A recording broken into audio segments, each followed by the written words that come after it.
Hello बच्चों, आइए इस प्रश्न को पढ़ते हैं। क्लासिकी रूप में किसी परमाणु में इलेक्ट्रॉन नाभिक के चारों ओर किसी भी कक्षा में हो सकता है, तब प्रारूपी परमाणु साइज किससे निर्धारित होता है? परमाणु अपने प्रारूपी साइज की अपेक्षा 10,000 गुना बड़ा क्यों नहीं है? इस प्रश्न ने बोहर को अपने प्रसिद्ध परमाणु मॉडल जो आपने पाठ्य पुस्तक में पढ़ा है तक पहुंचने से पहले बहुत उलझन में डाला था। अपनी खोज से पूर्व उन्होंने क्या किया होगा? इसका अनुकरण करने के लिए हम मूल नियतांकों की प्रकृति के साथ निम्न गतिविधि करके देखें कि क्या हमें लंबाई की बीमा वाली कोई राशि प्राप्त होती है जिसका साइज लगभग परमाणु के साइज ज्ञात साइज 10⁻⁻10 मीटर के बराबर है। मूल नियतांकों ई, एम ई और सी से लंबाई की बीमा वाली राशि की रचना कीजिए, उसका संख्यात्मक मान भी निर्धारित कीजिए। आइए इस प्रश्न की मुख्य अवधारणा की चर्चा करें।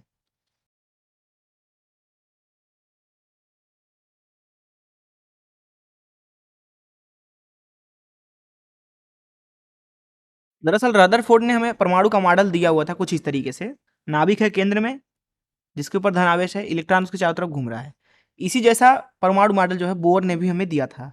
क्लासिकी मॉडल से देखें तो जो इलेक्ट्रॉन होता है नाभिक की चारों तरफ कुछ इस तरीके से अगर घूम रहा है, इसका मतलब है कि केंद्र की तरफ कोई ना कोई एक अभिकेंद्री बल काम कर रहा है। वो दरअसल यहाँ पे होता है स्थिर वैद्युत बल। स्थिर वैद्युत बल, मान लीजिए यहाँ पे आर त्रिज्या में इलेक्ट्रॉन घूम रहा है। अब जो बोहर थे उन्होंने दरअसल उन्होंने अपना परमाणु मॉडल दिया था हाइड्रोजन परमाणु के लिए। तो यहाँ पे केंद्र में है प्लस ई आवेश, इलेक्ट्रॉन के ऊपर होता है माइनस ई आवेश। तो इन दोनों के बीच में अगर स्थिर वैद्युत बल का मान लिखना चाहें तो वह हो जाएगा F बराबर के गुणे ई भागे उन दोनों के बीच का दूरी का वर्ग अर्थात आर स्क्वायर। अब यहाँ पे अगर ये एक वृत्तीय गति कर रहा है तो अभिकेंद्र बल अर्थात F का मान लिखा जाएगा mv² भागे आर के बराबर। यहाँ m होगा इलेक्ट्रॉन का द्रव्यमान जिसे me से प्रदर्शित कर देते हैं। ये बराबर होगा के ई का वर्ग भागे आर के वर्ग के बराबर। तो यहाँ से हम लिखेंगे me गुणे v का वर्ग बराबर k गुणे ई का वर्ग भागे आर। तो यहाँ से हम त्रिज्या का मान लिख सकते हैं आर बराबर के ई का वर्ग भागे me v का वर्ग। अब जो k होता है दरअसल होता है 1/4 पाई एप्सिलॉन नॉट। तो यहाँ से r का मान लिखेंगे r बराबर ई का वर्ग भागे 4 पाई एप्सिलॉन नॉट इलेक्ट्रॉन का द्रव्यमान गुणे v²। ये हो गया त्रिज्या का मान। ये त्रिज्या का मान तब है जब हम मानते हैं कि इलेक्ट्रॉन पूरी तरह से क्लासिकल नियमों पर नाभिक के चारों तरफ घूम रहा है। यहाँ इस प्रश्न में बोला जा रहा है कि आपको मूल नियतांक ई, एम ई और सी से लंबाई की विमा वाली राशि की रचना करनी है। तो जो यहाँ आर है त्रिज्या, ये दरअसल कुछ और नहीं बल्कि लंबाई है।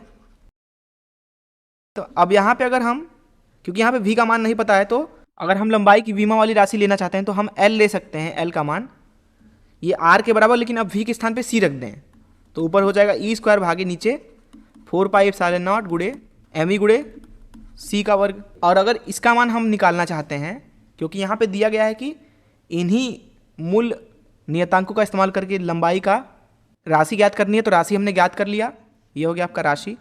और प्रश्न में पूछा जा रहा है उसका संख्यात्मक मान का निर्धारण। तो इस मुख्य अवधारणा का इस्तेमाल करके अगर इस प्रश्न को हल करें तो यहाँ में दरअसल L का ही मान निकालना है। तो अगर हम L को निकालना चाहें तो L का मान लिखा जाएगा L बराबर, ऊपर है e² मतलब इलेक्ट्रॉन के ऊपर आवेश का वर्ग। तो 1.6 गुणे 10 की घात ऋण 19 इसका वर्ग कर देंगे और भाग लगाएंगे यहाँ पे 4 गुणे 3.14 गुणे एप्सिलॉन नॉट। इसका मान होता है 8.85 गुणे 10 के -12 और यहाँ गुणा करेंगे इलेक्ट्रॉन के द्रव्यमान का। इलेक्ट्रॉन का द्रव्यमान होता है 9.1 गुणे 10 की घाते ऋण 31 किलोग्राम। c² लगभग 3 गुणे 10 के घाते 8 का वर्ग। तो यहाँ पे जब इस पूरे संख्या की गणना की जाती है तो L का मान हमें मिलता है लगभग, इसका लगभग मान होता है 10 की घाते -15 मीटर। जब बोहर ने इस L का मान निकाला होगा तो उन्होंने देखा कि जो L है वो दरअसल 10 की घाते -15 मीटर आ रहा है, जो कि दरअसल वास्तविक परमाणु के आकार जो कि होता है 10 की घाते -10 मीटर, उससे 10,000 गुना कम है। तो फिर उन्होंने बाद में कहा कि जो यहाँ पे v की जगह पे हमने c लिया है वो c नहीं लेना है। उन्होंने कहा कि अलग अलग कक्षाओं में अलग अलग गतियाँ होती हैं, अलग अलग कक्षाओं में v का मान अलग अलग होता है। दरअसल जो कोणीय संवेग होता है mvr वो दरअसल संरक्षित होता है, उसको लिखा जाता है nh भागे 2 पाई। इस तरीके से उन्होंने गतियों का मान निकाला। जब उन्होंने सही गतियों का मान यहाँ पे रखा तो वास्तविक रूप में उन्हें परमाणु का आकार पता चल गया, जो कि दरअसल ये जो मान हमने निकाला है इससे 10,000 गुना बड़ा था।